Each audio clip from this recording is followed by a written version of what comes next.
Владата не го исполни ветувањето дека ќе чека извештајот на Венецијанската комисија за законот за двојазичност да стане официјален. Агенцијата за примена на јазикот што го зборуваат најмалку 20% од граѓаните на Македонија, кој е производ на законот за двојазичност, доби на бесплатно користење простории од 557 метри квадратни во сопственост на државата. Одлуката на владата на која стои потписот на вице-премиерот Бујар Османи на 5 ноември е објавена во службен весник и е влезена на сила. Иако вети, владата немаше трпение да дочека мислењето на експертите од Венецијанската комисија да стане официјално.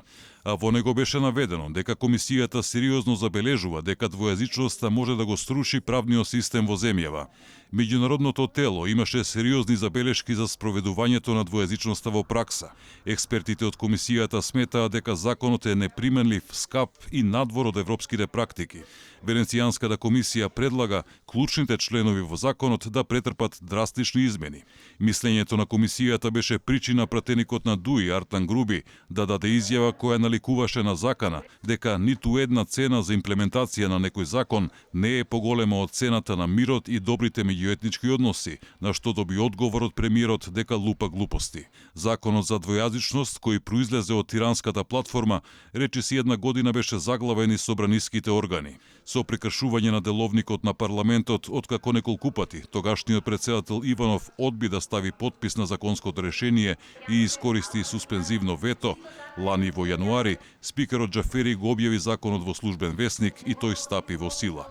Токму законот за употреба на јазиците направи сериозни судири и во владината коалиција, кога вице-премиерот Бујар Османи одбиваше текстот да подложи на оценка од Венецијанската комисија, а под притисок од јавноста, премиерот законското решение го испрати до ова меѓународно тело. Сепак одлучи да не го дочека нивното официјално изјаснување. Османи пак во интервју за Алфа беше дециден, што и да реши Венецијанската комисија нема да го закочи процесот на двојазичност, туку забелешките ќе се решавале преку акциски планови.